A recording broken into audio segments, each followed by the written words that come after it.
அளவுக்கு மிஞ்சினா எதுவுமே இடைஞ்சல் தானே. அன்பும் அப்படிதான். அன்பு அதிகமாக இருந்தால் அது எப்படி கெடுதல் பண்ணும் அப்படிங்கிற சந்தேகம் உங்களுக்கு வரலாம். தசரதன் கதை என்னாச்சு? கைகேயி மேலே வச்ச அளவு கடந்த அன்பு ராமன் காட்டுக்கு போறாப்புல ஆயிட்டுதுல்ல. தசரதன் எப்பேற்பட்ட அரசன். விஸ்வாமித்திரர் சொல்றார், என்ன மாதிரி முனிவர்களுக்கும் தேவர்களுக்கும் ஏதாவது கஷ்டம் வந்தால் முதல்ல முருகன் கிட்ட போவோம், அப்புறம் பரமசிவனை போய் பார்ப்போம், அதுக்கப்புறம் திருமால்கிட்ட போவோம், அப்புறம் பிரம்மன் இந்திரன் இவங்களையெல்லாம் போய் பார்ப்போம். இவங்களாலையெல்லாம் முடியலன்னா கடைசியில் அயோத்திக்கு வருவோங்கிறார். உன்னை விட்டா வேற கதி உண்டோ அப்படின்னு தசரதனை பார்த்து விஸ்வாமித்திரரே சொல்றார். அப்பேற்பட்ட அரசன் தசரதன் கைகேயி காலில் விழறான். உன் பாதங்களை தொட்டு கெஞ்சி கேட்டுக்கிறேன், ராமனை காட்டுக்கு அனுப்பாதேங்கிறான். தசரதனுடைய இந்த நிலைமைக்கு என்ன காரணம்? அவன் கைகேயி மேலே வச்ச அளவு கடந்த அன்பு தான் காரணம். இப்போ சொல்லுங்க, அன்பா இருந்தாலும் அது அளவுக்கு மீறி போனால் கெடுதல் பண்ணுமா பண்ணாதா? அது மட்டும் இல்லை, அளவு கடந்த அன்பு நீதிக்கும் நியாயத்துக்கும் புறம்பான காரியங்களையும் செய்ய வச்சிரும். தசரதன் மிகச்சிறந்த நீதிமான், தர்மத்துக்கு விரோதமாக ஒரு காரியமும் செய்யாதவன். அப்பேற்பட்டவன் தன்னுடைய மனைவியை பார்த்து என்ன சொல்றான் தெரியுமா? உனக்காக நான் என்ன செய்யணும்னு சொல்லு செய்கிறேன், ஒரு குற்றமும் செய்யாத ஒருத்தனை கொல்லணுமா கொல்றேன், மரண தண்டனை விதிக்கப்பட்ட ஒருத்தனை விடுதலை செய்ய சொல்றியா செய்கிறேன், எந்த பிச்சைக்காரனையாவது கோடீஸ்வரனாக சொல்றியா ஆக்குறேன், அல்லது கோடீஸ்வரனை பிச்சைக்காரன் ஆக்கணுமா ஆக்குறேன் அப்படிங்கிறான். நீதிக்கு விரோதமான இந்த பாவங்களை செய்யறதுக்கு அப்பேற்பட்ட அரசன் எப்படி துணிஞ்சான்? மனைவி பேரில் வச்ச அளவு கடந்த அன்பு தான் காரணம். திரிசூலம், வஜ்ராயுதம், வாள் இதுகளால் தாக்கப்பட்டா கூட அதையெல்லாம் கொஞ்சம் கூட லட்சியம் பண்ணாத ஒருத்தன் காமதேவனுடைய மலர் அம்புகள் தாக்குனா அதை அவனால் தாக்கு பிடிக்க முடியல, விழுந்துடுறான். காமதேவனுக்குள்ள மகிமையே அதுதாங்கிறார் துளசிதாசர். அதனால தான் பெரியவங்கள்லாம் என்ன சொல்கிறாங்கன்னா, எதையும் அளவுக்கு மீறி செய்யாதேங்கிறாங்க. அப்பா, அம்மா, மனைவி, மக்கள் எல்லார் பேர்லேயும் அன்பு அவசியம்தான். ஆனால் அந்த அன்பு அறிவுக்கு புறம்பாக இருக்கக்கூடாது, அளவுக்கு மீறி இருக்கக்கூடாது. அப்போ தான் வாழ்க்கை சுகமாக இருக்கும், இல்லைன்னா அவஸ்தை தான். அளவுக்கு மீறின அன்புங்கிறது புரியுது, அது சரி. அறிவுக்கு புறம்பான அன்புங்கிறது எப்படி? ஒரு தாய்க்கு ஜலதோஷம் அல்லது ஏதோ ஒரு தொற்று நோயின்னு வச்சுங்களேன். அந்த அம்மாவுக்கு தன்னுடைய குழந்தை பேரில் அளவு கடந்த அன்பு. தனக்கு நோய் இருக்குது, அது அடுத்தவங்களுக்கு தொற்றக்கூடியது அப்படின்னு தெரிஞ்சிருந்தோம் அன்பை காட்டுறதுக்காக அந்த குழந்தைக்கு முத்தம் கொடுக்குறேன்னு தூக்கி வச்சுக்கிட்டு கொஞ்சம் ஆரம்பிச்சதுன்னு வச்சுக்கோங்க, அது நல்லா இருக்குமா? இதுதான் அறிவுக்கு புறம்பான அன்புங்கிறது. அது மாதிரி விலங்குகள்கிட்ட அன்பாயிருன்னு சொல்கிறோம், அதுக்காக புலிக்கு முத்தம் கொடுக்க முடியுமா? அப்படி கொடுத்தா அது அறிவுக்கு புறம்பான அன்பு. அதனால் அன்பு கூட அறிவுபூர்வமாக இருக்கணும் அப்படிங்கிறத இன்னைக்கு தகவல் மூலமாக நாம் புரிஞ்சுக்கணும். இந்த காலத்து காதலன் தன்னுடைய காதலிகிட்ட சொன்னானாம், இதை பாரு, உன் பேரில் எனக்கு அளவு கடந்த அன்பு, உனக்காக என்ன செய்யணும் சொல்லு செய்கிறேன், நெருப்பில் நடக்கணுமா நடக்கிறேன், நீரில் குதிக்கணுமா குதிக்கிறேன், உயிரையே கொடுக்கணுமா கொடுக்குறேன் அப்படின்னா. சரி, வர்றேன் ஞாயிற்றுக்கிழமை சாயந்தரம் 6 மணிக்கு இதே இடத்துக்கு வாங்க அப்படின்னு அந்த பொண்ணு. இவன் கொஞ்சம் யோசனை பண்ணி பார்த்துட்டு, அன்னைக்கு மழை பெய்யாமல் இருந்தால் வந்துடுறேன் அப்படின்னானா. கப்பல் கடலில் போய்கிட்டு இருக்கு. புயல், சூறாவளி, அலையெல்லாம் பெருசு பெருசாக ரொம்ப உயரமாக உண்டாகுது. கடுமையான காற்றிலேயும் வேகமான அலைகள்லேயும் சிக்கி அந்த கப்பல் தடுமாறுது. திசை மாறி போச்சு, எந்த பக்கம் போயிட்டு இருக்கிறோம்னே தெரியல. அந்த கப்பலை செலுத்திக்கிட்டு இருந்த மாலுமி ரொம்ப சாமர்த்தியமாக செயல்பட்டார். தன்னுடைய அறிவாற்றலையும் திறமையையும் முழுமையாக பயன்படுத்தினார். அந்த கப்பலை கட்டுப்படுத்தினார். மெதுவாக அந்த சூறாவளியிலிருந்து கப்பலை காப்பாற்றி கரைக்கு கொண்டுட்டு சேர்த்துட்டார். மாலுமின்னு ஒருத்தர் இருந்ததுனால அந்த மரக்கலம் காப்பாற்றப்பட்டது. மாலுமின்னு ஒருத்தர் இல்லைன்னு வச்சுக்கோங்க, அந்த கப்பலோட கதி என்னவாயிருக்கும் யோசிச்சு பாருங்க. ஒரு கோபக்காரனுடைய நிலைமையும் அப்படித்தானா. கோபக்காரன்கிறவன் ஒரு மாலுமி இல்லாத மரக்கலம் அப்படிங்கிறார் நபிகள் நாயகம். கொந்தளிக்கிற கடல்ல கொடுமையான அலைகளின் உச்சியில அல்லல் படுகிற மரக்கலத்தை விட மோசமானது கோபக்காரனின் நிலைமை அப்படிங்கிறது அவருடைய கருத்து. அது மாதிரி இதுன்னு சொல்லல, அதை விட மோசம் இது அப்படிங்கிறார். ஏன் தெரியுமா? ஒரு கப்பல் கடல்ல தடுமாறினா அதை சரிப்படுத்த மாலுமி இருக்கிறார். அவர் தன்னுடைய சாமர்த்தியத்தினால அதை கட்டுப்படுத்தி சரியான வழிக்கு கொண்டுட்டு வந்துடுவார். ஆனால் கோபக்காரனுடைய நிலைமை அப்படி இல்லை அப்படிங்கிறார் நபிகள் நாயகம். மனித மனம் ஒரு மரக்கலம், அறிவு அதில் இருக்கிற மாலுமி. மாலுமி மரக்கலத்தை செலுத்துறான், அவனுக்கு கட்டுப்பட்டு அது ஓடுது. ஆனால் கோபக்காரனுங்கிற மனுஷங்கிட்ட அறிவுங்கிற மாலுமி சரியாக வேலை செய்ய மாட்டான். ஏன்னா கோபம் அந்த மாலுமியின் கண்களை அவிச்சிரும், காதுகளை கேட்காம பண்ணிவிடும். கண்ணையும் காதையும் மூடிவிட்டு கப்பலை ஓட்டுனா எப்படி ஓட்டுறது? அதனால கோபக்காரன் மாலுமி இல்லாத மரக்கலம். இடி மின்னல்ல மாட்டிக்கிட்டு கஷ்டப்படுற கப்பல் மாதிரி கஷ்டப்படுறான். பெரியவங்கள்லாம் என்ன சொல்றாங்க? உனக்கு கெடுதல் பண்ணவனுக்கும் நீ நன்மையே செய். எவருடைய விருப்பு வெறுப்பையும் பொருட்படுத்தாதே. பரம எதிரிக்கும் நீ நன்மை செய்ய ஆரம்பிச்சா உன்னுடைய தூய நிலையை பார்த்துட்டு அவனும் உனக்கு நெருக்கமான நண்பனா ஆயிடுவான். இதுதான் பெரியவங்க நமக்கு சொல்லி இருக்கிறது. புனித குரான் சொல்றது என்ன? தீமையை நன்மையை கொண்டே நீர் தடுத்து கொள்ளும் அப்படின்னு சொல்லப்பட்டிருக்கிறதுல. இன்னா செய்தாரை ஒருத்தல் அவர் நாண நன்னயம் செய்து விடல் அப்படிங்கிறார் திருவள்ளுவர். செல்வந்தர் ஒருத்தர்கிட்ட ஒரு சிறுவன் ஆடு மேய்ச்சிக்கிட்டு இருந்தானா. பெரியவர் அவனை கூப்பிட்டு, நீ நேரா போய் ஒரு ஆட்டுல உள்ள ரொம்ப நல்ல பகுதி எதுவோ அதை எடுத்துக்கிட்டு வா அப்படின்னாரான். இவன் போனான். ஒரு ஆட்டு உடம்புல இருந்த நாக்கு, இருதயம், இது ரெண்டையும் எடுத்துகிட்டு கொடுத்தானான்.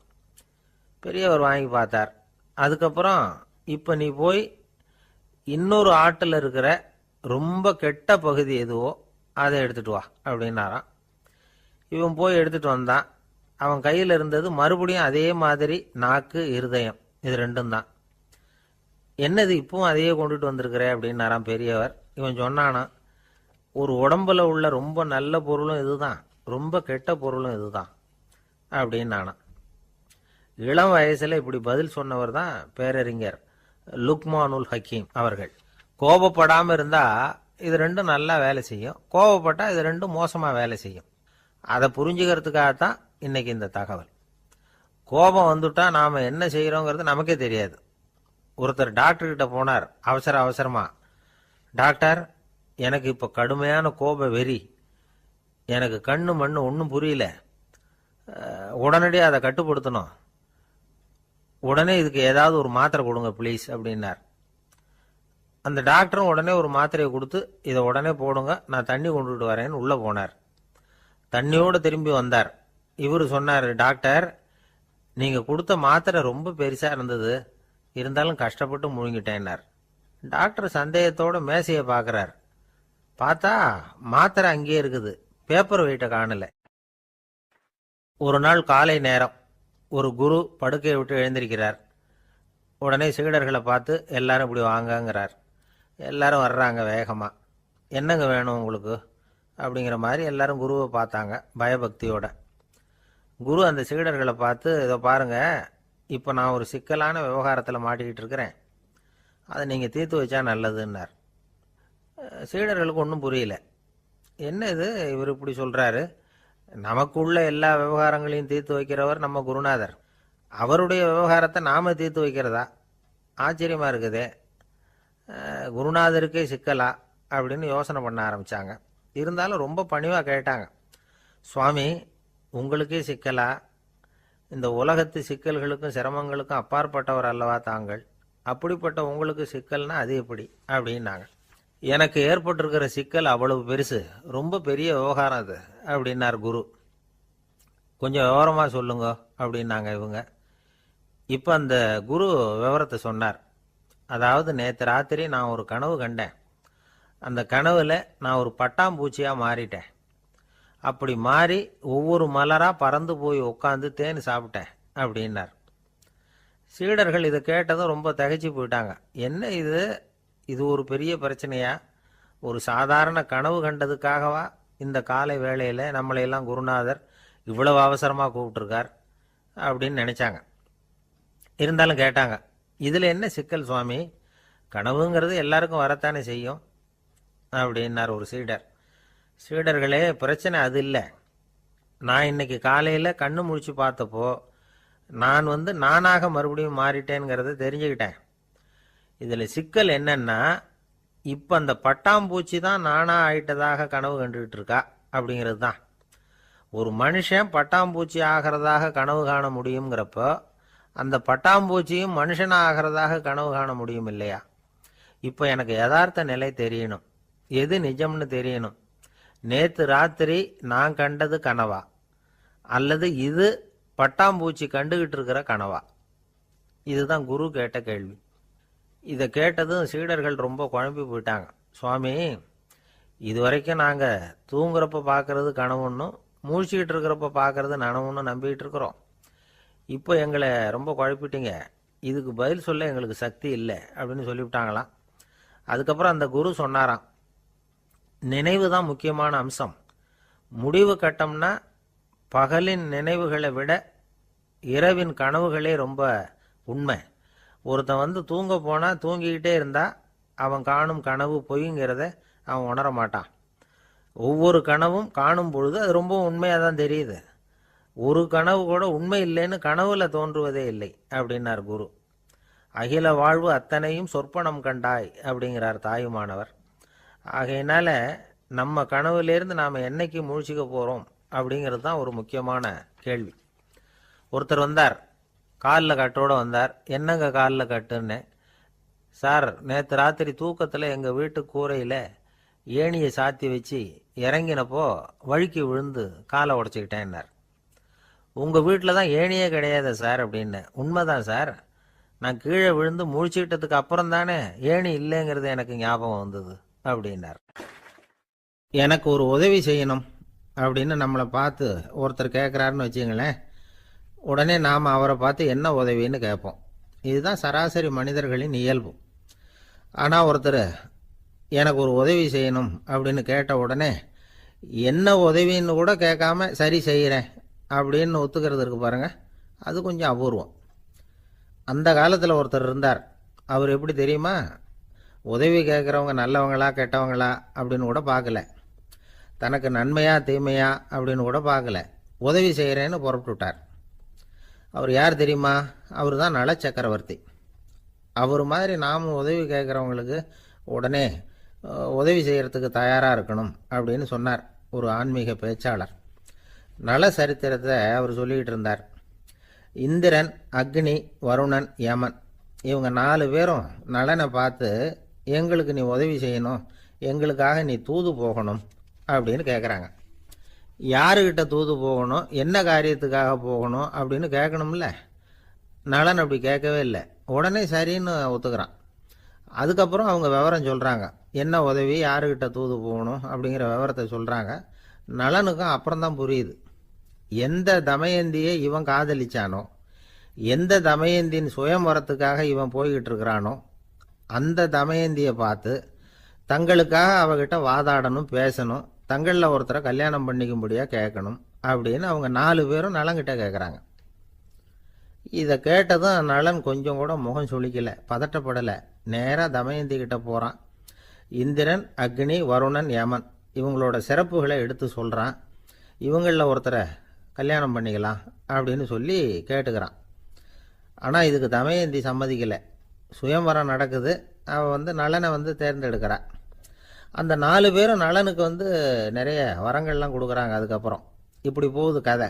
இதில் நாம் கவனிக்க வேண்டியது என்னென்னா, உதவின்னு கேட்ட உடனே என்ன உதவின்னு கேட்காம சரி செய்கிறேன்னு சொன்னான் பாருங்க, அதை கொஞ்சம் சிந்திக்கணும். செய்கிறேன்னு ஒத்துக்கிட்டதுக்கு அப்புறம் அது என்ன உதவின்னு தெரிஞ்சும் முகம் சுளிக்காமல் அதை செஞ்சான் பாருங்க, அதையும் கொஞ்சம் சிந்திக்கணும். நம்மால் ஒருத்தன் ஒரு நண்பனை தேடி போனான், எனக்கு ஒரு உதவின்னா சரி சொல்லுன்னா, இப்போ உங்ககிட்ட 2 கார் இருந்தால் என்ன பண்ணுவேன்னா, உடனே அதில் ஒன்று உங்ககிட்ட கொடுத்துருவேன்னா, அவன் உங்ககிட்ட 2 பங்களா இருந்தால் என்ன பண்ணுவேன்னா, அதில் ஒன்று உங்ககிட்ட கொடுத்துருவேன்னா, உங்ககிட்ட 2 பேனா இருந்தால் என்ன பண்ணுவேன்னா, அதில் ஒரு பேனாவை உங்ககிட்ட கொடுக்க மாட்டேன்னா அவன். ஏன்டா அப்படி சொல்கிறேன்னா, ஏன்னா இப்போ நிஜமாவே என்கிட்ட 2 பேனா இருக்குது, அதனால் அப்படி சொல்கிறேன் அப்படின்னு நானான் அவன். தானத்தில் சிறந்தது எது அப்படின்னு ஒரு கேள்வியை கேட்டு, தானத்தில் சிறந்தது நிதானம் அப்படின்னு அதுக்கு ஒரு பதிலும் சொல்கிறவங்க உண்டு. நிதானம் ரொம்ப அவசியம், அதுவும் இன்றைய உலகத்துக்கு ரொம்ப அவசியம். இன்றைக்கி உலகம் ரொம்ப பரபரப்பாக போய்கிட்டு இருக்குது. பொறுமையாக இருக்கணும்னு நினைக்கிறவங்களால கூட அப்படி இருக்க முடியறதில்ல. பொறுமையை சோதிக்கிறது மாதிரி பல சம்பவங்கள், அதையெல்லாம் சந்திச்சே தீர வேண்டியிருக்குது. எங்கே போனாலும் க்யூவில் நிற்க வேண்டியிருக்குது, எங்கே போனாலும் காத்துக்கிட்டு இருக்க வேண்டியிருக்கு.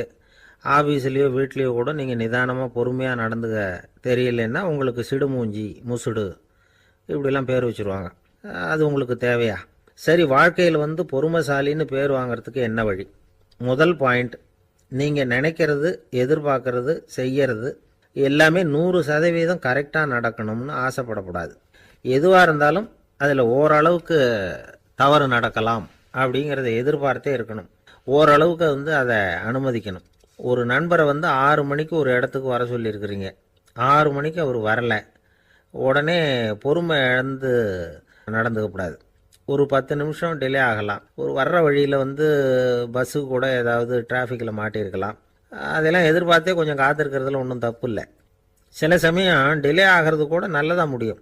ஒரு பஸ்ஸை தவற விட்டுட்டு ஐயோ கொஞ்சம் ஒரு 2 நிமிஷம் முன்னாடி வந்திருந்தா பிடிச்சிருக்கலாமே அப்படின்னு தவிச்சிக்கிட்டு இருப்பாங்க சில பேர். அடுத்தபடியாக வர்ற பஸ்ஸு நேரடியாக நீங்கள் போக வேண்டிய இடத்துக்கே கொண்டு போய் விடுற பஸ்ஸாக கூட இருக்கலாம். அது உங்களுக்கு முன்னாடி தெரியாதுல்ல. சில நெருக்கடியான சூழ்நிலைகளை தமாஷா எடுத்துக்கிறதுக்கு பழகிக்கணும். சில இடங்களுக்கு போகிறப்ப காத்திருக்கிறதுக்கு நம்ம மனசை தயார்படுத்திக்கிட்டே போகணும். ஒரு ரயிலுக்கோ பஸ்ஸுக்கோ அல்லது விமானத்துக்கோ கப்பல் பிரயாணத்துக்கோ போகிறப்போ அங்கே போய் நீங்கள் மணிக்கணக்கில் கூட காத்துக்கிட்டு தான் இருக்கணும். புறப்படுற நேரம் கூட மாறலாம். நீங்கள் போய் சேர்ந்ததும் அது உடனே புறப்படணும்னு கட்டாயமாக என்ன? அது மாதிரி சமயத்தில் படிக்கிறதுக்குன்னு சில சுவாரஸ்யமான புத்தகங்களையும் கையில் எடுத்துக்கலாம். உங்களை சுற்றி எவ்வளவோ சுவாரஸ்யமான சம்பவங்கள் நடந்துக்கிட்டு இருக்குதுல்ல, அதையெல்லாம் வேடிக்கை பாருங்கள். எதுக்காக காத்துக்கிட்டு இருக்கிறோமோ அந்த காரியத்தில் உண்மையாகவே நமக்கு ஒரு அக்கறை இருந்தால் நமக்கு போர் அடிக்காது. சில கோயில்களில் பார்த்துருப்பீங்க, தரிசனத்துக்காக பக்தர்கள் நாள் கணக்கில் காத்துக்கிட்டு இருப்பாங்க. அவங்களெலாம் அழுத்துக்கிறது இல்லை. ஆண்டவனை தரிசிக்கணுங்கிற உண்மையான அக்கறை இருக்கிறதுனால அவங்களுக்கு போர் அடிக்கிறது இல்லை. ஆனால் சில சினிமா தியேட்டரில் கூட பார்க்கலாமே, சினிமா கியூ கூட அப்படி தான். சாயந்தரம் 6 மணி ஆட்டத்துக்கு காலம்பரம் 6 மணிக்கே போய் கூட காத்துக்கிட்டு இருப்பாங்க. அவங்களுக்கெல்லாம் போர் அடிக்காது, படம் பார்க்குற ஆர்வம். இன்னொரு முக்கியமான விஷயத்தை நாம் பழக்கப்படுத்திக்கணும். லிவ் ஃபார் தி மூமெண்ட் அப்படிங்கிறாங்க நிபுணர்கள். ரொம்ப பேர் எப்படின்னா அடுத்தபடியாக நடக்க போகிற விஷயத்திலேயே கவனமாக இருப்பாங்க. அந்த நினைப்புலேயே இந்த நிமிஷத்தை பொறுமை இல்லாமல் கழிப்பாங்க. ஒருத்தர் இருக்கார், அவர் எப்படின்னா ஆஃபீஸ் முடியறதுக்குள்ளேயே சார் 5 மணிக்கெல்லாம் ரெடியாக இருங்க, நாம் அந்த ஹோட்டலில் போய் டிஃபன் சாப்பிட்ணும் அப்படின்னு 4 மணிலேருந்து சொல்லிகிட்டு இருப்பார். 4:55 பரபரப்பாக ஓடி வருவார். 2 பேரும் புறப்படுவோம், ஹோட்டலுக்கு போவோம், சாப்பிட்டுக்கிட்டு இருப்போம். அப்படி சாப்பிட்டுக்கிட்டு இருக்கிறப்ப சார் சாப்பிட்டு முடித்ததும் நேராக ஒரு ஜவுளி கடைக்கு போகிறோம் அப்படிம்பார். பரபரக்க சாப்பிட்டு முடிப்பார், புறப்படுவார். ஜவுளி கடையில் அவசரமாக சீக்கிரம் பில் போடுங்க சார், சினிமாவுக்கு நேரம் ஆகிடும்பார். சினிமா தியேட்டரில் உட்காந்து அடுத்தபடியாக எங்கே டின்னர் சாப்பிட்றதுன்னு யோசனை பண்ணிகிட்டு இருப்பார். ராத்திரி படுக்கையில் விழுந்ததுக்கு அப்புறமும் நாளைக்கு காலையில் எழுந்திரிச்சதும் அதை பண்ணணும் இதை பண்ணணும்னு திட்டம் போட்டுக்கிட்டே இருப்பார். அதாவது எப்போவும் அடுத்த நிமிஷம், அடுத்த நாள், அடுத்த வாரம், அடுத்த வருஷம், இதுதான் அவங்க சிந்தனை. இந்த நிமிஷம் என்ஜாய்மெண்ட்டை அவங்க இழந்துடுறாங்களாம். அதனால தான் வாழ்நாள் பூரா பொறுமையின்மை, அவஸ்தை, அல்லல். அதனால் நாம் எல்லாரும் வாழ்க்கையில் நிதானமாக இருக்கிறதுக்கு கற்றுக்கணுமா. அதுக்காக இந்த நிதானத்துக்கு வேறு விதமான அர்த்தம் பண்ணிக்கக்கூடாது. ஒருத்தர் அப்படித்தான் ஒரு தடவை அவருடைய குதிரை காணாமல் போயிட்டு தான். அதுக்காக அவர் கவலைப்படலை, நிம்மதியாக இருந்தார், சந்தோஷமாக இருந்தார். என்ன சார் இது, உங்கள் குதிரை திருட்டு போயிட்டுதுங்கிறீங்க, நீங்கள் கவலைப்படாமல் இருக்கிறீங்களே அப்படின்னு கேட்டாங்களாம். அதுக்கு அவர் சொல்லியிருக்கார், நல்ல வேலை சார், கட்டியிருந்த குதிரை காணாமல் போயிருக்குது. நான் அது மேலே உட்காந்துருக்கிற சமயம் அது காணாமல் போயிருந்ததுன்னா, திருட்டு போயிருந்ததுன்னா நானும் சேர்ந்துல காணாமல் போயிருப்பேன் அப்படின்னாராம். எவ்வளவு நிதானமான ஆள் பாருங்க. ஒரு வயசான பாட்டியும் தாத்தாவும் ஒரு பூங்காவில் உட்காந்து பேசிக்கிட்டு இருக்கிறாங்க. அவங்களுக்கு கல்யாணம் ஆகி 53 வருஷம் ஆச்சு. பிள்ளைங்கள்லாம் படித்து பெரிய பெரிய வேலையில் இருக்கிறாங்க. பேரன் பேத்திகளும் நல்ல நிலைமையில் இருக்கிறாங்க. இந்த தாத்தாவும் பாட்டியும் சிரித்து பேசிக்கிட்டு இருந்ததை ஒரு பெரியவர் பார்த்தார். அவருக்கு ஆச்சரியமாக இருந்தது. இந்த வயசுலேயும் இவ்வளவு அந்யோன்யமாக இவங்க பேசிக்கிட்டு இருக்கிறாங்களே அப்படின்னு நினச்சார். சரி, நேரிலேயே கேட்டுருவோமே அப்படின்னு நினச்சிக்கிட்டு கிட்ட போனார். உங்கள் மன வாழ்க்கையின் வெற்றிக்கான ரகசியம் என்ன அப்படின்னு கேட்டார். இதை கேட்டதும் அந்த தாத்தா சிரிச்சுக்கிட்டே பாட்டியை பார்த்தாராம். அதுக்கப்புறம் சொன்னாராம், நான் இந்த அம்மாவை கல்யாணம் பண்ணிக்கிட்டதுக்கும் எங்களுடைய இல்வாழ்க்கை இவ்வளவு நாளாக பலம் குறையாமல் மகிழ்ச்சியாக இருக்கிறதுக்கும் காரணம் ஒன்று தான். அது என்ன காரணம்னா, எங்களுக்கு இடையில பொதுவாக நிறைய குறைகள் உண்டு, அதுதான் காரணம் அப்படின்னாராம். அவர் சொல்கிறது சரிதான் அப்படிங்கிறது மாதிரி அந்த பாட்டியும் அவரை நிமிர்ந்து பார்த்தாங்களாம். இந்த பெரியவர் மறுபடியும் அந்த பாட்டியை பார்த்து அதே கேள்வியை கேட்டிருக்கார். உங்களுடைய நீண்டகால மன வாழ்க்கைக்கு கிடைச்ச வெற்றி எதனாலேன்னு சொல்ல முடியுமா அப்படின்னு கேட்டாராம். அவங்களும் சிரிச்சுக்கிட்டே பதில் சொன்னாங்களாம். என்ன பதில் தெரியுமா? சில பேரை நாம் குறிப்பிட்ட பண்புகளுக்காக நேசிக்கிறோம், வேற சிலரை நாம் அந்த பண்புகள் இல்லாத குறைகளுக்காகவே விரும்பி பழகிறோம் இல்லையா அப்படின்னு கேட்டுவிட்டு தலையை குனிஞ்சுக்கிட்டாங்களாம் அந்த பாட்டியம்மா. அவங்க அப்படி சொன்னதை கேட்டதும் இவருக்கு புதுசாக ஞானம் பிறந்தது மாதிரி இருந்துதான். இதுதான் மனம் நிறைந்த மன வாழ்க்கை அப்படிங்கிறார் சுவாமி சின்மயானந்தர். பண்புகளை எப்படி நேசிக்க முடியுதோ அதே மாதிரி பண்புகள் இல்லாத குறைகளையும் நேசிக்க முடியும். மனசு தான் காரணம். ஒரு மேல்நாட்டு தம்பதி, அவங்களும் தாத்தா பாட்டி தான். அவங்க 2 பேரும் ஒரு பூங்காவில் உட்காந்து சிரித்து பேசிக்கிட்டு இருக்கிறாங்க. அதை ஒருத்தர் பார்த்தார். அவருக்கு ஆச்சரியம், இவ்வளவு காலம் ஆகி இந்த வயசுலையும் இப்படி அன்பா பேசிக்கிட்டு இருக்கிறாங்களே அப்படிங்கிற ஆச்சரியம். கிட்ட நெருங்கி போனார். கேட்டார், ஏன் தாத்தா உங்களுக்கு கல்யாணம் ஆகி எவ்வளோ வருஷம் ஆச்சுன்னார். 55 வருஷம் ஆச்சுன்னாராம் அவர். இன்னமும் இவ்வளவு சந்தோஷமா இருக்கிறீங்களே, அதுக்கு என்ன காரணம்னு கேட்டிருக்கார். அதுக்கு என்ன காரணம்னா, இது வரைக்கும் எங்களுக்குள்ள சண்டையே வந்ததில்லை அப்படின்னாராம். அது எப்படி முடியும்னு கேட்டிருக்கார் இவர் ஆச்சரியமா. அந்த தாத்தா சொல்ல ஆரம்பிச்சாராம், இதை பாருப்பா, எங்களுக்கு கல்யாணம் ஆன புதுசில் நானும் என்னுடைய மனைவியும் ஒரு குதிரை மேலே ஏறி ஒரு காட்டு வழியாக போய்கிட்டு இருந்தோம். கொஞ்சம் தூரம் போனதும் அந்த குதிரை எடக்கு பண்ணிச்சு. நான் உடனே கீழே இறங்கி அந்த குதிரையை பார்த்து, இது உனக்கு முதல் தடவை அப்படின்னு மிரட்டலாக சொல்லிவிட்டு ஏறி உட்காந்தேன். மறுபடியும் போனோம். கொஞ்சம் தூரம் குதிரை நல்லபடியாக நடந்து போச்சு. மறுபடியும் எடக்கு பண்ண ஆரம்பிச்சுட்டுது. நான் கீழே இறங்கினேன். கையில் இருந்த சாட்டையால் ஓங்கி ஒரு அடி கொடுத்தேன். இது உனக்கு 2வது தடவை அப்படின்னு சொல்லிவிட்டு ஏறி உக்காந்தேன். மறுபடியும் குதிரை கொஞ்சம் தூரம் நல்ல விதமாக நடந்து போச்சு. அப்புறமும் எடக்கு பண்ண ஆரம்பிச்சுட்டுது. அந்த சமயத்தில் ஒரு ஆற்று பாலத்தை கடந்து போய்கிட்டு இருக்கிறோம். நான் கீழே இறங்கினேன். என்னுடைய மனைவியையும் கீழே இறங்க சொன்னேன். அந்த குதிரையை பிடிச்சி அப்படியே ஆற்றுல தள்ளி விட்டுட்டேன். தள்ளி விட்டுட்டு, இது உனக்கு கடைசி தடவை அப்படின்னு சொன்னேன். அதை பார்த்ததும் என் மனைவி பதறி போயிட்டாங்க. போய், ஐயோ பாவம், என்ன இப்படி பண்ணிவிட்டீங்க, உங்களுக்கு மனசில் கொஞ்சம் கூட இறக்கமே இல்லையா அப்படின்னாங்க. நான் மெதுவாக இவங்க பக்கம் திரும்பி, இது உனக்கு முதல் தடவை அப்படின்னேன். அவ்வளவுதான். அன்னையிலேருந்து இன்னைய வரைக்கும் ஒரு நாள் கூட எங்களுக்குள்ள சண்டையே வந்ததில்லை அப்படின்னு விளக்கம் கொடுத்தார் அந்த தாத்தா. காலை நேரம், கடற்கரை ஓரம், காலை வீசிக்கிட்டு கையை வீசிக்கிட்டு ஏதோ சண்டைக்கு போகிற சிப்பாய் மாதிரி எல்லாரும் நடந்து போயிட்டு இருக்கிறாங்க. நடைப்பயிற்சி. அதில் நமக்கு தெரிஞ்ச ஒருத்தர் எதிரில் வந்தார் ரொம்ப வேகமாக. என்ன சார் வாக்கிங்க அப்படின்னு கேட்டோம். அவரால் ஆமாம்னு பதில் சொல்ல முடியல. அவ்வளவு கஷ்டம். மூச்சு விடுறதுக்கே வாயை திறந்து மூடிட்டு இருக்கிறார். எங்கே பேசுறது? கொஞ்சம் நின்று நிதானித்து மூச்சு விட்டுட்டு அதுக்கப்புறம் சொன்னார் ஆமாம் அப்படின்னு. என்ன சார் இவ்வளவு வேகம்னோம்? உங்கள் பேச்சை கேட்டுவிட்டு தான் சார் நடக்க ஆரம்பித்தோம். நீங்கள் தான் அடிக்கடி சொல்லிகிட்டு இருந்தீங்க நடக்கிறது நல்லதுன்னு. அன்னையிலேருந்து ஆரம்பிச்சுட்டேன். ஆனால் ரொம்ப கஷ்டமாக இருக்குது சார். இப்போ பாருங்கள், உங்கள்கிட்ட சுலபமாக பேசக்கூட முடியல, மூச்சு வாங்குது, உடம்பு கூட வலிக்கிறது மாதிரி இருக்குது அப்படின்னு அவர் பாட்டுக்கு பேச ஆரம்பிச்சிட்டார். உங்களை யார் சார் இவ்வளவு வேகமாக நடக்க சொன்னது? வேகத்தை குறைங்க, மெதுவாக நடங்க அப்படின்னோம். நீங்கள் நடக்கிறதுனால என்னென்ன சௌகரியம்னு அன்னைக்கு சொன்னீங்களே தவிர சௌகரியமாக நடக்கிறது எப்படின்னு சொல்லலையே அப்படின்னார் அவர். இன்னமும் லேசாக மூச்சு வாங்கிக்கிட்டே சொன்னால் கூட இவர் சொல்கிறதுலே ஒரு நியாயம் இருக்குது. அதனால் இந்த நடைப்பயிற்சி பண்ணுறவங்க கவனிக்க வேண்டிய சில முக்கியமான குறிப்புகள் இருக்குது. அது என்னென்னங்கிறத அவங்க தெரிஞ்சுக்கணும். அது தெரிஞ்சு வச்சுக்கிறது நல்லது. இதெல்லாம் மருத்துவ நிபுணர்கள் சொல்கிற குறிப்புகள்.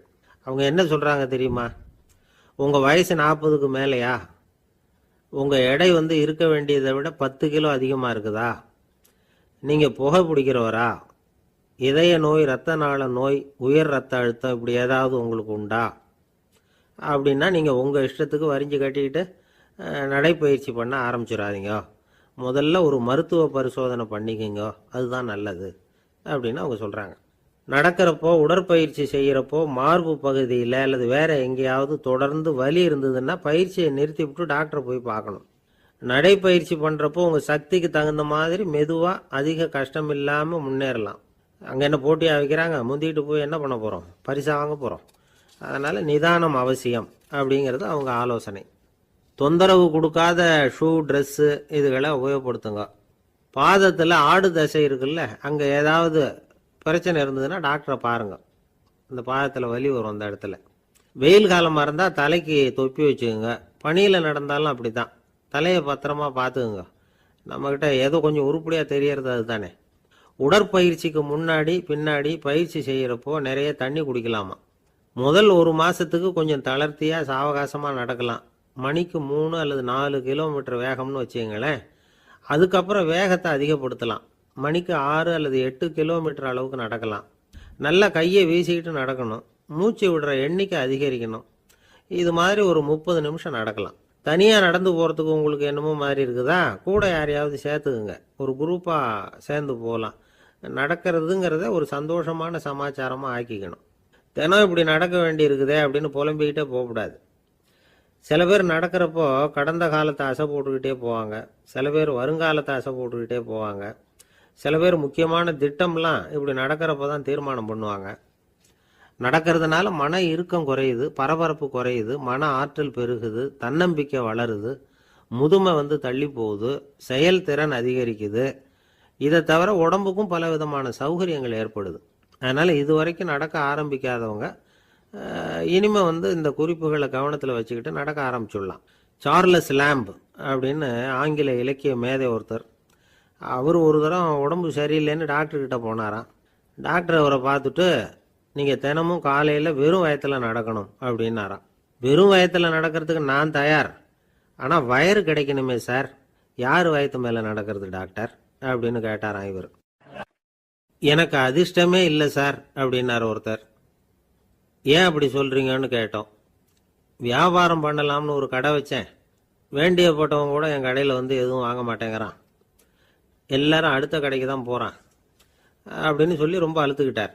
இதுக்கு போய் அதிர்ஷ்டம் இல்லைன்னு சொல்லாதீங்க, வாடிக்கையாளர்களை கவர்றது எப்படிங்கிறது உங்களுக்கு தெரியல, அதுதான் குறை அப்படின்னும். சார் உங்களுக்கு தெரிஞ்ச அந்த ரகசியத்தை எனக்கும் கொஞ்சம் சொல்லி கொடுங்களேன் அப்படின்னார். சரி உங்கள் காதை இப்படி கொடுங்க அப்படின்னு சொல்லி அது சம்பந்தமாக பெரிய வல்லுநர்கள் சொல்லியிருக்கிற கருத்துக்களை அவர்கிட்ட சொல்ல ஆரம்பித்தோம். அதாவது இந்த வாடிக்கையாளர்களை கவர்றதுக்கு வல்லுநர்கள் பல ஆலோசனைகளை ஏற்கனவே சொல்லி வச்சிருக்கிறாங்க. அது சம்பந்தமாக அனுபவப்பட்டவங்க, அதை தெரிஞ்சு வச்சுக்கணும். அதாவது கடை வச்சிருக்கிறவங்க எல்லாரும் இதை கொஞ்சம் காதில் வாங்கி வச்சுக்கணும். எதை இப்போ சொல்ல போகிறத. எப்பவும் பணத்தை சம்பாதிக்கிறதுலையே குறியாக இருக்கக்கூடாதான். அதை விட முக்கியமாக நீங்கள் சம்பாதிக்க வேண்டியது வாடிக்கையாளர்களுடைய மன நிறைவு. வர்றவங்க திருப்தியோடு போகணும், அது முக்கியம். அதில் கவனமாக இருக்கணும். கடைக்கு வர்ற ஒருத்தர் ஏதாவது ஒரு குறை சொல்கிறாருன்னு வச்சுங்க, அதை அலட்சியப்படுத்தக்கூடாது. ரொம்ப அக்கறையோடு அதை காது கொடுத்து கேட்கணும். அப்படியா சார், அதை நான் அவசியம் கவனிக்கிறேன் அப்படின்னு சொல்லணும். ஒருத்தர் வரார், சார் நேற்றுக்கு உங்கள் கடையில் இதை நான் வாங்கிட்டு போனேன், வீட்டில் இது வேணான்னு சொல்லிவிட்டாங்க, அது திருப்பி கொடுக்கறதுக்காக தான் வந்திருக்கிறேன் அப்படின்னு சொல்லி திருப்பி கொடுக்குறார். உடனே நீங்கள் முகம் சுளிக்கக்கூடாது, எரிச்சல் படக்கூடாது. வழக்கம் போல் நிதானமாக முகம் மலர்ச்சியோடு அதை திருப்பி வாங்கிக்கணும். இவ்வளவு ரூபாய்க்கு சாமான் வாங்கினா இந்த ஸ்பூன் அன்பளிப்பு, இப்படி ஏதாவது கொடுக்கலாம். பண்டிகை காலங்கள்லேயும் பொருள்கள் வாங்குறவங்களுக்கு இப்படி ஏதாவது பொருத்தமாக ஒரு அன்பளிப்பு கொடுக்கலாம். நீங்கள் கொடுக்கறது ஒரு சர்வசாதாரணமான பொருளாக இருந்தால் கூட அது வாங்குற ஒரு மனசில் ஒரு மகிழ்ச்சியை ஏற்படுத்தும். எதுவும் உங்களால் கொடுக்க முடியலன்னா உங்கள் முகம் நிறைஞ்ச சிரிப்பையாவது கொடுங்க, அது போதும். உங்கள் கடையில் இல்லாத ஒரு பொருளை வாடிக்கையாளர் கேட்குறார், உடனே இல்லைன்னு முகத்தில் அடித்தது மாதிரி சொல்லிடக்கூடாது. கொஞ்சம் உட்காருங்க சார் அப்படின்னு சொல்லி உங்கள் பணியாளர் யாரையாவது அனுப்பி வெளியிலேருந்து வாங்கிட்டு வர சொல்லி அவர்கிட்ட கொடுக்கலாம். சில பேர் உங்கள் கடைக்கு வரும்பொழுது அவங்க வீட்டு குழந்தைகளையும் கூப்பிட்டுக்கிட்டு வர்றாங்கன்னு வைங்க. நீங்கள் என்ன செய்யணும்னா அந்த குழந்தைகளை முதல்ல கவனிக்கணும். அது கண்ணத்தை கிள்ளணும், அதுக்கிட்ட விளையாடணும், அதுக்கு ஏதாவது மிட்டாய் பிஸ்கட் எதையாவது கொடுத்து அது கவனத்தை கவரணும். அதுக்கப்புறம் பெரியவங்களை கவனிக்கலாம். உங்கள் கடையில் வேலை செய்கிற பணியாளர்கள் சுத்தமாக இருக்கணும், சிரித்த முகம், சுறுசுறுப்பு, இது ரெண்டும் அவங்களுக்கு தேவை. அழுது வடிஞ்சிக்கிட்டு இருக்கக்கூடாது. அப்புறம் இன்னொரு விஷயம், அதிகமாக பொருள் வாங்குற ஒருத்தர்கிட்ட அதிக மரியாதையாகவும் குறைச்சலாக பொருள் வாங்குறவர்கிட்ட வேறு விதமாகவும் நடந்துக்கக்கூடாது. எல்லாருக்கிட்டையும் சமமாக நடந்துக்கணும். 5 ரூபாய்க்கு வாங்கினாலும் சரி, 500 ரூபாய்க்கு வாங்கினாலும் சரி, அவங்கக்கிட்ட நீங்கள் காட்டுற மரியாதையில் வித்தியாசம் இருக்கக்கூடாது. எல்லாத்துக்கும் மேலே உங்கள் கடையில் ஒரு பொருள் வாங்கினா அது உண்மையானதாக இருக்கும், தரமுள்ளதாக இருக்கும் அப்படிங்கிற நினைப்பு ஜனங்களுக்கு வரணும். அதனால் தரமான பொருளையே நீங்கள் உங்கள் கடையில் வச்சுருக்கணும். இது வரைக்கும் நான் சொன்னதையெல்லாம் கவனத்தில் வச்சுக்கிட்டு நீங்கள் கடையை ஆரம்பிச்சிங்கன்னா வியாபாரம் பிச்சுக்கிட்டு போகும். அப்படி போகலன்னா அதுக்கப்புறம் கேளுங்க. ஏன்னா இந்த யோசனைகள்லாம் அனுபவப்பட்டவங்க சொல்லியிருக்கிற யோசனைகள். இந்த யோசனைகளில் நீங்கள் எச்சரிக்கையாக இருக்க வேண்டிய ஒரு விஷயம் உண்டு. அது என்னங்கிறதையும் தெரிஞ்சு வச்சுக்கிறது நல்லது. என்னுடைய நண்பர் ஒருத்தர் வந்தார். சார், உங்கள் யோசனையை கேட்டதுனால நான் ஒரு அறை வாங்கினது தான் மிச்சம்னார். என்ன ஆச்சுன்னு கேட்டேன். எங்கள் கடைக்கு ஒரு பெரிய அம்மா குழந்தைய தூக்கிட்டு வந்தாங்க சார். உங்கள் யோசனைப்படி அந்த குழந்தையோட கன்னத்தை கிள்ளணும்னு முயற்சி பண்ணினேன். திடீர்னு அந்த நேரம் பார்த்து அந்த குழந்தை தலையை குனிஞ்சிக்கிட்டுது. என் கையை குழந்தையோட கன்னத்துக்கு பதிலாக அது தூக்கிட்டு வந்தவங்க கன்னத்தை கிள்ளிவிட்டுது. அதுதான் அப்படி ஆயிட்டுது அப்படின்னார் கன்னத்தை தடவிக்கிட்டே. திபேத் நாட்டில் புத்த மடாலயங்கள் நிறைய உண்டு. அதுக்கு ஒரு தலைமையகமும் உண்டு. அது இந்த திபேத் தலைநகரம் லாசாவில் இருக்குது. ரொம்ப காலத்துக்கு அப்பால் அதை பற்றியெல்லாம் நிறைய விவரங்கள் எழுதி வச்சிருக்கிறாங்க. அது இப்போவும் நமக்கு கிடைக்குது. அதாவது ரொம்ப தூரத்துக்கு அந்தாண்ட மலைகளுக்கு நடுவில் ஒரு கிளை மடாலயம். அந்த மடத்தின் தலைவருக்கு வயசாயிட்டு தான். அதனால் தலைமை பொறுப்பை வேற ஒருத்தர்கிட்ட ஒப்படைக்கலாம் அப்படின்னு முடிவு பண்ணாராம். உடனே ஒரு லாமாவை கூப்பிட்டார். அவர் மூலமாக தலைமை மடாலயத்துக்கு செய்தி அனுப்புனார், பொருத்தமான வாரிசு ஒருத்தரை அனுப்பி வைக்கும்படியாக. அந்த வாலிப லாமா புறப்பட்டார். காடு மேடெல்லாம் நடந்து போகிறார். ரொம்ப நாள் கழித்து தலைமை பீடத்தை அடைஞ்சார். தலைமை குருக்கிட்ட விவரத்தை சொன்னார். தகுதியான ஒருத்தரை அனுப்பி வச்சா அழைச்சிட்டு போகிறேன் அப்படின்னார். சரி, நாளைக்கு காலையில் நீங்கள் அவங்க எல்லாரையும் அழைச்சிட்டு போகலாம்னார் அவர். அவங்க எல்லாரையுமா? அங்கே தேவைப்படுறது ஒருத்தர் தானே அப்படின்னார் இவர். ஆமான்னார். அப்புறம் ஏன் எல்லாரையும் அழைச்சிட்டு போக சொல்கிறீங்கன்னார். அது இப்போ உனக்கு புரியாது. நான் ஒரு 100 பிக்குகளை அனுப்புகிறேன், அதாவது பிட்சுகளை. அவ்வளவு பேரையும் அங்கே வச்சு சமாளிக்க முடியாது அப்படின்னார் இவர். இருந்தாலும் இப்போ அந்த தலைமை குரு என்ன சொன்னார்னா, அதை பற்றி கவலைப்படாத, நான் 100 பேரை அனுப்புகிறேன். அதில் 99 பேர் வழியிலேயே காணாமல் போடுவாங்க. ஒருத்தன் மட்டும்தான் வருவான். அவனும் அங்கே சேர்ந்துட்டான்னா நீ ரொம்ப கொடுத்து வச்சவன் அப்படின்னார். இவருக்கு ஒன்றும் புரியல. இருந்தாலும் மறுநாள் அந்த வாலிப லாமா 100 பேரை அழைச்சிக்கிட்டு புறப்பட்டார். போகிற வழியிலேயே பல பேர் அங்கங்கே பிச்சுக்கிட்டு போயிட்டாங்க. அவர் சொன்னது மாதிரியே. வழியில் அவங்க ஊர்கள் இருந்தது தான் காரணம். அப்பா அம்மாவை பார்த்துட்டு வரேன் அப்படின்னு கொஞ்சம் பேர் போனாங்க. சொந்த பந்தத்தை பார்த்துட்டு வரேன் அப்படின்னு கொஞ்சம் பேர். ஒரு வாரம் ஆச்சு. இப்போ மிஞ்சினது 10 பேர் தான். வழியில் ஒரு நகரம். அங்கே சில பிட்சுக்கள் சந்தித்தாங்க. எங்கள் மடத்து தலைவர் இறந்துட்டார், உங்களில் யாராவது ஒருத்தர் எங்களுக்கு தலைவராக முடியுமா அப்படின்னு கேட்டாங்க. 10 பேரும் தயார். அதில் ஒருத்தரை அழைச்சிட்டு அவங்க போயிட்டாங்க. இன்னொரு ஊரில் சில பேர் வந்தாங்க, வழி மறிச்சாங்க. நில்லுங்க, எங்கள் மன்னர் மகளுக்கு திருமணம், அதை நடத்தி வைக்க 3 லாமாக்கள் தேவை அப்படின்னாங்க.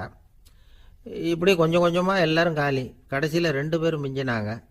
அங்கே ஒரு இளம்பெண் எதிரில் வந்தா. எங்கள் அப்பா வேட்டைக்கு போயிருக்கிறாரு, இன்னும் திரும்பி வரல. வீட்டில் வேறு யாரும் இல்லை, தனியாக இருக்க பயமாக இருக்குது, யாராவது ஒருத்தர் எனக்கு துணையாக இருக்கணும் அப்படின்னு கேட்டுக்கிட்டா. எங்கள் 2 பேரில் நீயே ஒருத்தரை தேர்ந்தெடுத்துக்கோ, இல்லைன்னா எங்களுக்குள்ளே சண்டை வந்துடும் அப்படின்னாங்க. இப்போ மிஞ்சினவர் ஒருத்தர். அவருக்கும் ஒரு சோதனை வந்தது. ஒரு தர்க்கவாதி எதிரில் வந்தான். உன்னோட வாதம் பண்ணணும்னா. இவனோட வாதம் பண்ணுறேன், அது முடிய ரொம்ப காலம் ஆகலாம். தர்க்கத்தில் நான் ஜெயிச்சா அங்கே வரேன், இல்லைன்னா இவருடைய சீடனை ஆயிடுவேன் அப்படின்னார் அவர். கடைசியாக அழைக்க வந்த வாலிபலாமா மட்டும் வெறுங்கையோடு திரும்பி போனார். அங்கே இருந்த வயசான மடாதிபதி கேட்டார், எத்தனை பேர் அங்கேருந்து புறப்பட்டீங்கன்னார்.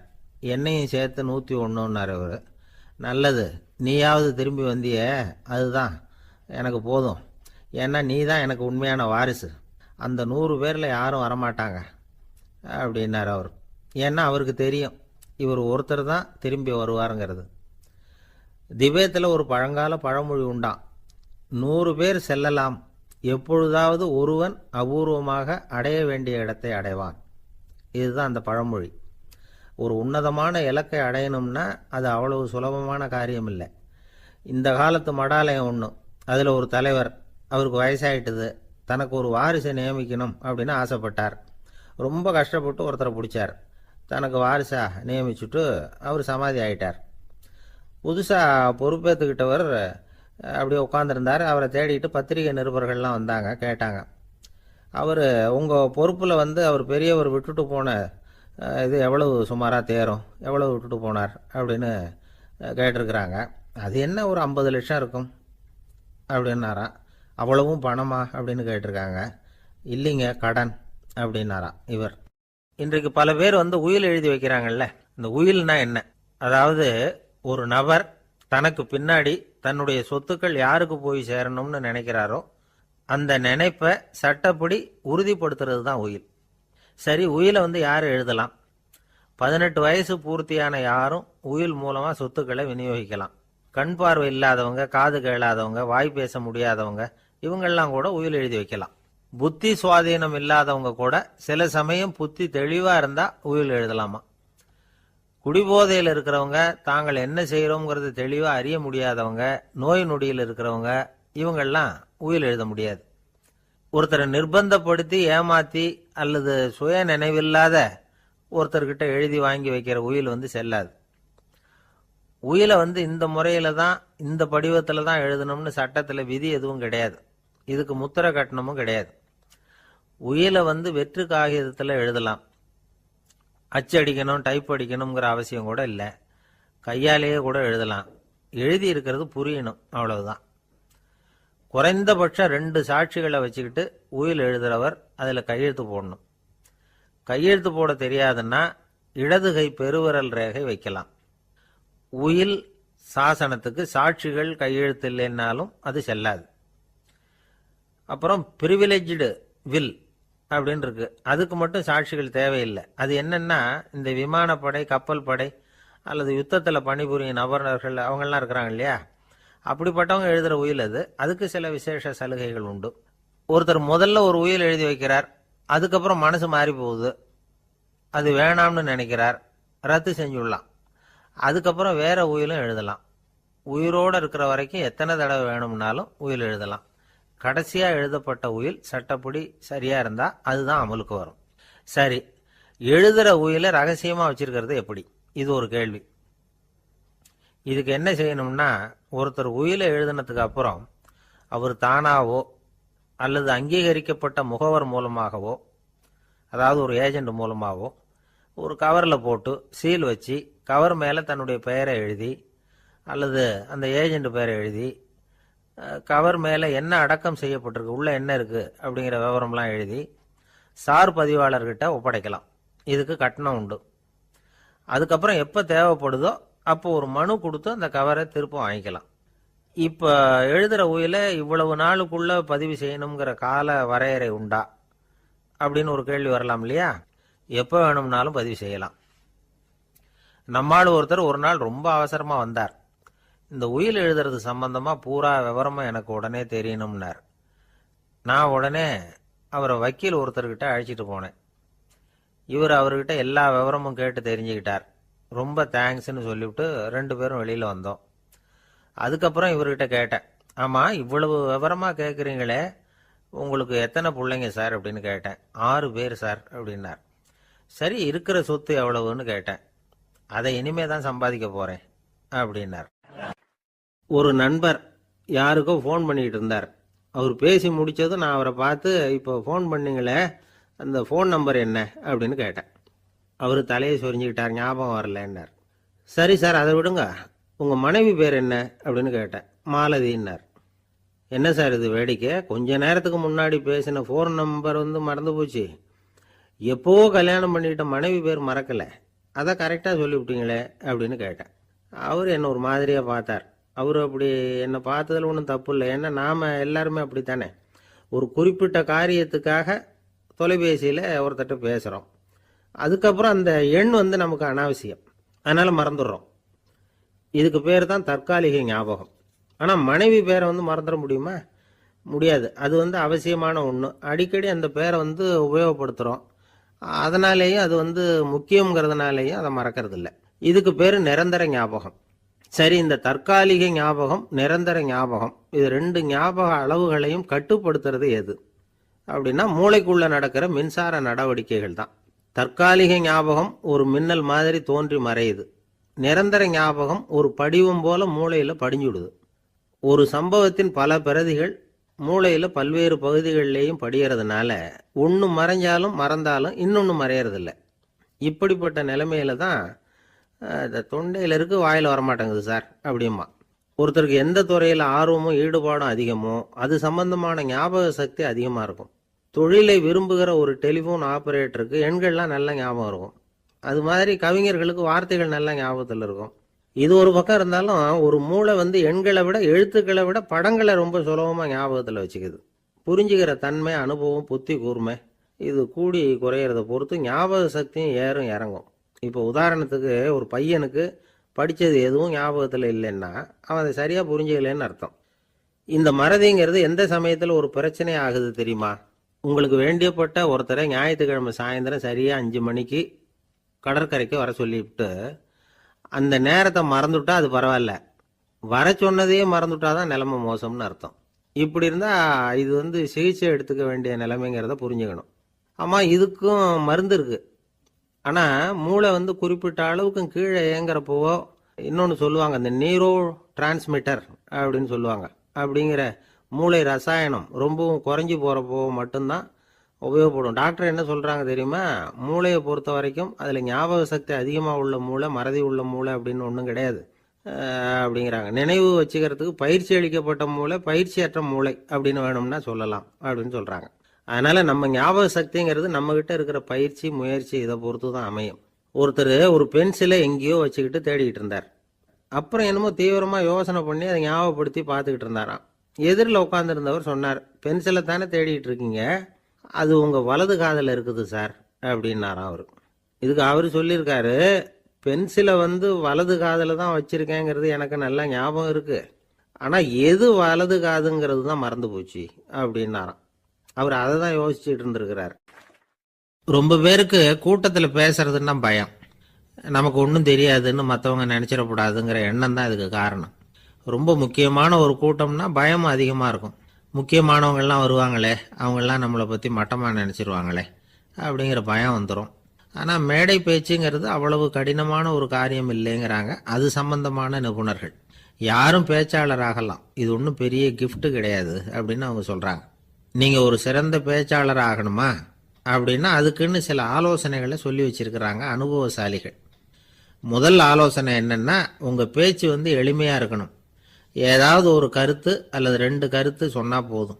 20 அல்லது 30 கருத்துக்களை சொல்லிகிட்டே போகக்கூடாது. 2வது ஆலோசனை, நீங்கள் என்ன பேச போகிறீங்கிறது முதல்ல உங்களுக்கு நல்லா புரியணும். அதுக்கப்புறம் தான் அதை அடுத்தவங்களுக்கு புரிய வைக்க முடியும். எப்படி ஆரம்பிக்க போகிறோம், எந்த கருத்தை முக்கியமாக வலியுறுத்த போகிறோம், எப்படி முடிக்க போகிறோம் அப்படிங்கிறத முதல்ல நல்லா சிந்திச்சு மனசில் வச்சுக்கணும். கடைசியாக என்ன சொல்கிறீங்களோ அதுதான் கேட்குறவங்க மனசில் நிற்கும். 3வது ஆலோசனை என்னென்னா, உங்கள் பேச்சு சுருக்கமாக இருக்கணும். ஒரு 15 நிமிஷம் பேசுறது ரொம்ப பொருத்தம்.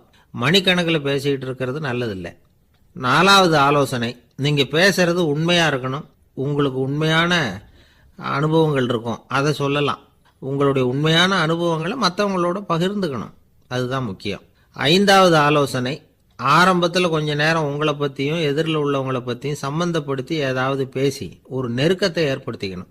ஒவ்வொருத்தரும் இப்போ இவர் பேச போகிறது நம்ம சம்மந்தப்பட்டது அப்படின்னு நினைக்க ஆரம்பிச்சிருவாங்கல்ல, அதுக்கப்புறம் அவங்க கேட்க தயாராகிட்டாங்கன்னு அர்த்தம். எதிரில் உட்காந்துருக்கிற கூட்டத்திலிருந்து 3 பேரை தேர்ந்தெடுங்க. அதாவது வலது பக்கம் ஒருத்தர், நடுவில் ஒருத்தர், இடது பக்கம் ஒருத்தர். அதாவது உங்களை வந்து ரொம்ப கனிவாகவும் ஆர்வமாகவும் பார்க்குறவராக பார்த்து தேர்ந்தெடுத்துங்க மனசுக்குள்ள. நீங்கள் பேசும்பொழுது என்ன பண்ணணும்னா, இவங்களை நேருக்கு நேராக மாறி மாறி பார்த்துக்கிட்டே பேசுனீங்கன்னா நீங்கள் ஏதோ ஒட்டுமொத்த கூட்டத்தையும் பார்த்து பேசுகிறதாக ஒரு உணர்வு அது ஏற்படுத்திவிடும். 6வது ஆலோசனை என்னென்னா, சொற்பொழிவுன்னா நீங்கள் பேசணும், படிக்கக்கூடாது. எழுதி படிக்கிறது நல்லா இருக்காது. குறிப்புகள் வேணும்னா வச்சுக்கலாம். படிக்கிறது பேப்பர்லேருந்து வர்றது மாதிரி இருக்கும், பேசுறது இதயத்திலேருந்து வர்றது மாதிரி இருக்கும். அப்புறம் 7வது ஆலோசனை சொல்கிறாங்க, அது என்னென்னா, மேடையில் ஏறி நின்ன உடனே இயல்பாக மூச்சை இழுத்து விட்டுங்க, இயல்பு நிலைக்கு வாங்க, அதுக்கப்புறம் இயல்பாக பேச ஆரம்பிக்கலாம் அப்படிங்கிறாங்க. இவ்வளவும் வந்து பேச்சு கலையில் வல்லுநர்களாக இருக்கிறவங்க சொல்லுகிற ஆலோசனைகள். இதையெல்லாம் கடைபிடிச்சா நமக்கும் அதுக்கும் வெகு தூரம்னு நினச்சிக்கிட்டு இருந்த ஒன்று இப்போ கிட்டத்தில் நெருங்கி வந்துடும். நாம் சொல்கிறபடியெல்லாம் அது கேட்கும். ஒரு பேச்சாளர், அவருக்கு சுருக்கமாகவே பேச தெரியாது. மேடையில் ஏற்றி விட்டுவிட்டா போதும், ஆரம்பிச்சிருவார், நிறுத்த மாட்டார், பேசிக்கிட்டே இருப்பார். ஒரு தடவை அவர் ஒரு கூட்டத்தில் ரொம்ப நேரம் பேசிக்கிட்டே இருக்கிறார். எதிரில் பொறுமை இழந்த ஒருத்தர் தன்னுடைய கை கடிகாரத்தை காட்டினார். அதை கவனித்த பேச்சாளர், மன்னிக்கணும், கை கடிகாரம் நான் கொண்டுகிட்டு வர மறந்துட்டேன், அதுதான் நேரம் போனதே தெரியல அப்படின்னு சொல்லியிருக்கிறார். இதுக்கு அவர் சொன்னாராம் கோபமா, ஏய்யா கடிகாரத்தை தான் பார்க்க முடியல, மறந்துட்டேன், பக்கத்தில் மாட்டிருக்கிற கேலண்டரையாவது பார்க்கக்கூடாதா அப்படின்னாராம். ஒரு நண்பர் சினிமா படம் தயாரிக்கிறவர், அவர்கிட்ட ஒரு நாள் பேசிக்கிட்டு இருந்தேன். அது எப்படி சார், நீங்கள் எடுக்கிற எந்த படமும் கையை கடிக்காத அளவுக்கு எடுத்துடுறீங்களே, அது எப்படின்னு கேட்டேன். அது ஒன்றும் பெரிய விஷயம் இல்லை சார். பெண்களுக்குன்னு சில உருக்கமான காட்சிகள், இளைஞர்களுக்குன்னு சில நடனங்கள், அடிதடி காட்சிகள், அப்புறம் வயசானவங்களுக்குன்னு சில ஆன்மீக காட்சிகள், சின்ன பிள்ளைங்களுக்கு சிரிப்பு, இப்படி எல்லாமும் சேர்த்து நான் படம் எடுக்கிறேன். மசாலா படம்னு பேர். இது ரொம்ப பெருசாக இல்லைன்னாலும் ஓரளவுக்கு சுமாராக ஓடிடும், கையை கடிக்காது அப்படின்னார். இது ஒரு உத்தி. சில பத்திரிகை ஆசிரியர்களும் இந்த உத்தியை கையாளுறது உண்டு. இந்த உத்திக்கு பார்னம் உத்தி அப்படின்னு பேர். பார்னம் எஃபெக்ட் அப்படின்னு சொல்லுவாங்க. அதாவது ஃபீனியஸ் டி பார்னம் அப்படின்னு ஒருத்தர் அமெரிக்காவில் இருந்தாராம். அதாவது 19ஆம் நூற்றாண்டில் அமெரிக்காவில் கொடிகட்டி பறந்த ஒரு சர்க்கஸ் நிறுவனத்தின் அதிபர் அவர். இந்த உலகத்தில் ஒவ்வொரு நிமிஷமும் ஒரு ஏமாளி பறந்துக்கிட்டே இருக்கிறான் அப்படிங்கிறது அவருடைய சித்தாந்தம். ஒவ்வொருத்தரையும் திருப்திப்படுத்துகிற அளவுக்கு அம்சங்களை கொஞ்சம் கொஞ்சமாக கலந்து கேளிக்கை நிகழ்ச்சிகளை நடத்தினது தான் அவருடைய மகத்தான வெற்றிக்கு காரணம். அதனால் அந்த உத்தியை யார் கடைப்பிடிச்சாலும் சரி, அதுக்கு பார்னம் உத்தி அப்படின்னு பேர் வந்துட்டுது. ஜோசியம் சொல்கிறவங்களுக்கும் இந்த உத்தி தான் கை கொடுக்குது. ஒரு விஷயத்தை ஒருத்தருடைய கோள் நிலைகள் அல்லது கையெழுத்து நிரூபிக்கிறதாக அவர்கிட்ட சொன்னால் அதை அவர் நம்பிவிடுவார். ஆனால் அந்த விஷயம் நல்லதாக இருக்கணும், நேர்மையானதாக இருக்கணும், அதாவது பாசிட்டிவாக இருக்கணும். 8ஆம் இடத்துல குரு, 9ஆம் இடத்துல சனி, நீங்கள் ஒரு பெரிய மேதை தான் அப்படின்னு சொல்லுவாங்க. கேட்குறவங்களுக்கு அதை மறுக்கிறதுக்கு மனசு வராது. அப்படி சொல்லும் பொழுது கூடவே என்ன கொஞ்சம் முன்கோபம் அதிகமாக இருக்கும், இருந்தாலும் அது உடனே மறைஞ்சிரும் அப்படின்னு சில அற்ப விஷயங்களையும் சொன்னாலும் அதையும் சரிதான்னு சொல்லி ஒத்துக்குவாங்க. ஆளுமையை எடை போடுகிற ஒரு நிறுவப்பட்ட உத்தியின் மூலமாக தன்னுடைய குணாதிசயங்கள் கண்டுபிடிக்கப்பட்டதாக அவர் நம்புறது தான் இதுக்கு காரணம். இந்த மாதம் பணத்தட்டுப்பாடு கொஞ்சம் இருக்கும், உடம்புல ஏதாவது கொஞ்சம் அசௌகரியம் இருக்கும், வீட்டுக்குள்ளே லேசாக மனஸ்தாபம் வரலாம், இது மாதிரி பொதுப்படையாக சிலதை சொன்னாலே போதும், மக்களை நம்ப வச்சுடலாம். இதெல்லாம் நமக்கு மட்டும்தான் ஏற்படுது அப்படின்னு சொல்லி அவங்க நினைக்கிறது தான் காரணம். இதுதான் பார்னம் உத்திங்கிறது. மனிதர்கள் பாராட்டுகளை விரும்புகிறதும் விமர்சனங்களை வெறுக்கிறதும் பார்னம் உத்தியின் அடுத்த கூறு. அதனால் ஒருத்தருக்கு ஜோசியம் சொன்னாலும் சரி, அவருடைய ஆளுமையை மதிப்பிடுறதாக இருந்தாலும் சரி, அவரை புகழற மாதிரி இருந்தாலும் சரி, அப்படி இருந்தால் தான் அது சரியாக இருக்கும். சாதகமான விஷயங்களை அதிகமாகவும் பாதகமான விஷயங்களை நாசூக்காகவும் சொன்னால் மக்கள் அதை நம்பிடுவாங்க. ஒருத்தரை கருமின்னு சொன்னால் ஏற்றுக்க மாட்டார். அதையே கொஞ்சம் மாற்றி நீங்கள் கொஞ்சம் சிக்கனமான ஆசாமி அப்படின்னு சொன்னால் நீங்கள் சொல்கிறது சரிதான் சார் அப்படிம்பார். நீங்கள் பெரிய செலவாளி தான், இருந்தாலும் நல்ல விஷயங்களுக்கு தான் செலவழிப்பீங்க அப்படின்னு சொல்லணும்.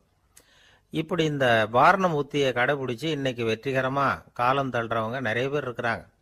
இந்த உலகத்தில் ஒவ்வொரு நிமிஷமும் ஒரு ஏமாளி பறந்துக்கிட்டே இருக்கிறான் அப்படிங்கிறது தான் ஃபீனியஸ் பார்னம் அவர்களுடைய நம்பிக்கை.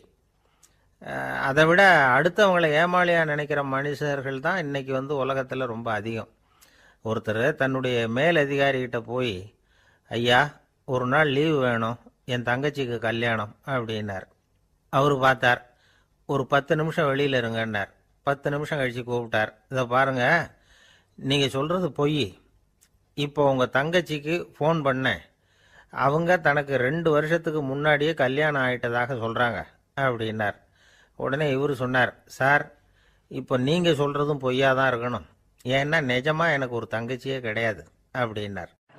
ஒரு ஊரில் ஒரு குரு இருந்தார், ஜென் குரு. அவரை தேடிட்டு ஒரு மன்னர் வந்தார். வந்தவர் ஜப்பான் மன்னர். தோட்டக்கலையை பற்றி தெரிஞ்சுட்டு போகிறதுக்காக அவர் வந்தார். எப்படி தோட்டம் அமைக்கிறது அப்படிங்கிறத பற்றி அந்த குரு விவரமாக சொல்லி கொடுத்தாரு.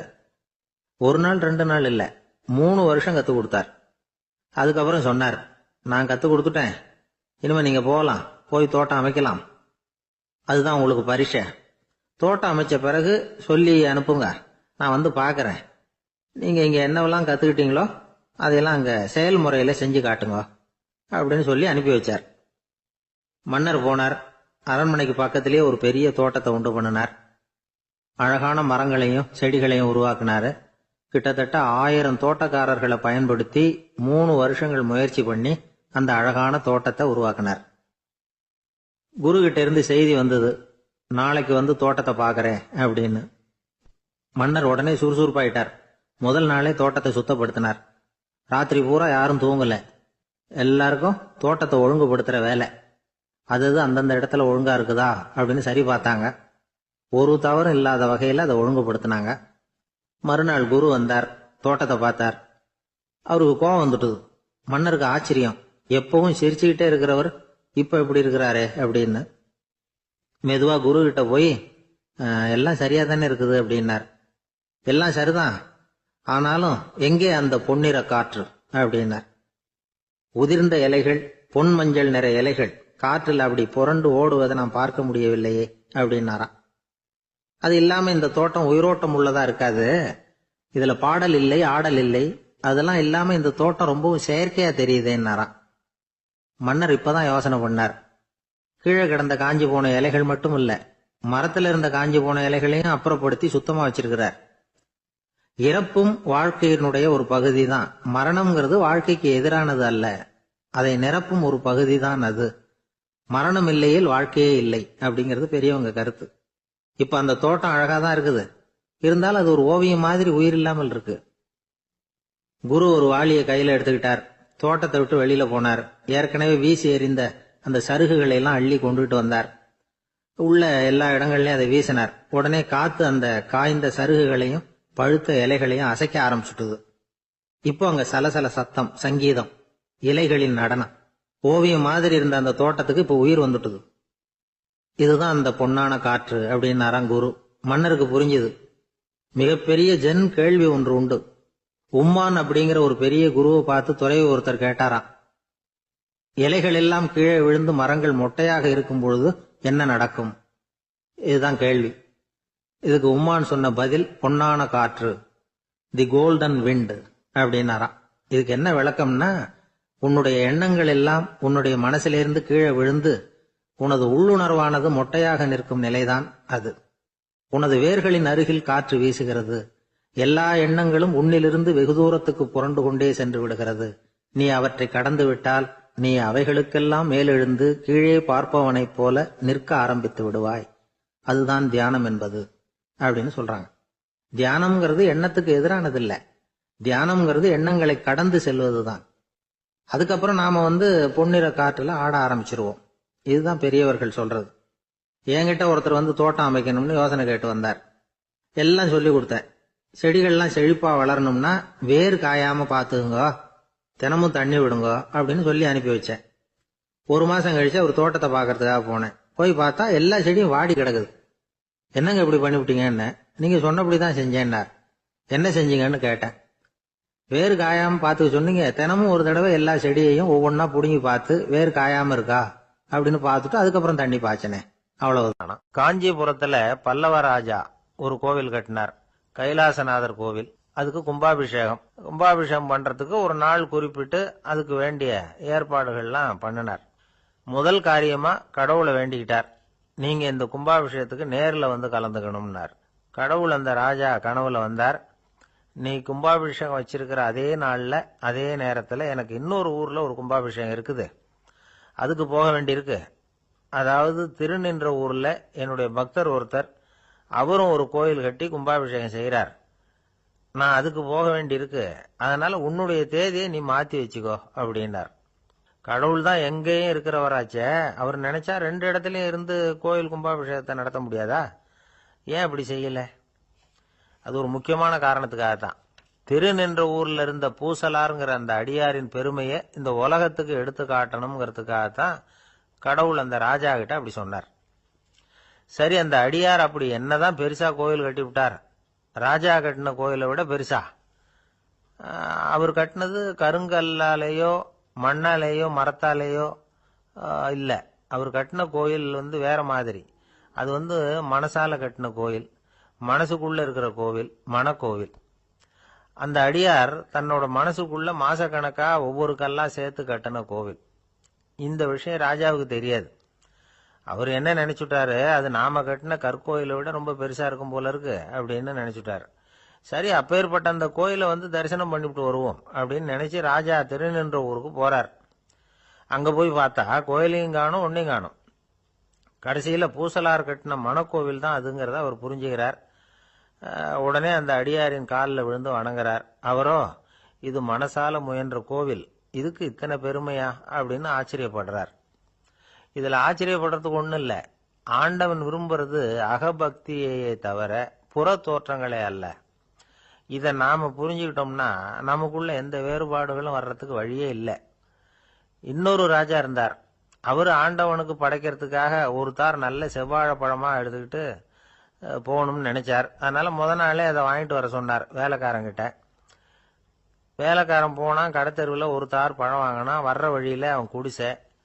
அப்படியே எட்டி பார்த்துட்டு போவோமேன்னு நினைச்சான். போனான். அங்கே இவனோட குழந்தை பாவம் பசியால கத்திக்கிட்டு இருக்கு. இவன் பார்த்தான், இவ்வளவு பெரிய தாரில் ஒரு 2 பழம் எடுத்தா தெரியவா போகுது அப்படின்னு நினைச்சு ஒரு 2 பழத்தை பிச்சு அந்த குழந்தைகிட்ட கொடுத்தான். அதை வாங்கி வயிறார சாப்பிட்டுது. பசி அடங்குச்சு. விளையாட போயிட்டுது. இவன் அதுக்கப்புறம் வாழைப்பழத்தை எடுத்துக்கிட்டு அரண்மனைக்கு வந்தான். 2 பழம் பிச்சிருக்கிறது ராஜாவுக்கு தெரிஞ்சு போச்சு. இவன் உண்மையை சொல்லிவிட்டான். உடனே ராஜா, கடவுளுக்கு படைக்க வேண்டிய பொருளை குழந்தை வந்து எச்சில் பண்ண விட்டுருக்கியே அப்படின்னு சொல்லி அவனை கட்டி வச்சு சாட்டையால் அடிச்சார் பாவம். மறுநாள் பழத்தை கோயிலுக்கு எடுத்துட்டு போனார். கடவுள் முன்னாடி வச்சார். கடவுள் கண்ணை திறந்து பார்த்தார். பழம்லாம் அழுகி இருக்குது. என்ன இது அழுகி போன பழம் அப்படின்னார். ராஜா முழிச்சார். நல்லா தானே இருந்தது அப்படின்னு நினைச்சார். அப்போ கடவுள் அந்த ராஜா கிட்ட சொன்னாராம், இத பார்ப்பா, இந்த தாரில் 2 பழம் தான் நல்ல பழம். அந்த 2 பழங்களையும் நேத்திக்கே நான் சாப்பிட்டு விட்டேன் அப்படின்னாராம். அப்பதான் ராஜாவுக்கு புரிஞ்சுது, ஏழை குழந்தையின் பசியை தீர்க்கறதுக்காக உதவுன அந்த 2 பழம் தான் இறைவன் சாப்பிட்ட பழம்னு. இறைவன் இருக்கிற இடம் எது? இதுதான். ஒரு தந்தை தன்னோட பிள்ளைய ரொம்ப தைரியசாலியா வளர்க்கணும்னு ஆசைப்பட்டார்.